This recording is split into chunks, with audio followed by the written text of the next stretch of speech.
Hello mga ka-cooking! Dessert naman ang gagawin natin ngayon. Gagawa po tayo ng munchkin. Tatlong ingredients lang ang gagamitin natin, Yahoo biscuits, condensed milk at desiccated coconut. Alam nyo ba na pwede palang gamitin ang Yahoo biscuits sa paggawa ng munchkin?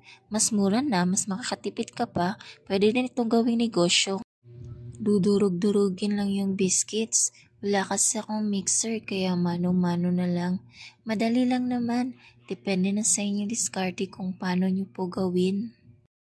Ginamitan ko lang ng baso. Mabigat kasi ito kaya madali siyang madurog. Pag nadurog na, ilagay natin ng pakunti-kunti yung gatas. Massage lang natin hanggang sa ma-absorb. At ito po yung texture niya, pwede na po itong bilog-bilugin. Naglagay ako ng konting oil sa kamay para hindi siya dumikit. Gumamit na din ako ng gloves para malinis kainin. Nakagawa po ako ng 115 pieces. I-chill muna natin ng ilang minuto. Pagkatapos ng ilang minuto, okay na po yan. I-transfer natin sa container. At ito na po ang munchkin. Pwede nang ibenta. Tara, tikman natin. Ang sarap, di nakakaumay kainin. Try nyo na guys. Happy eating!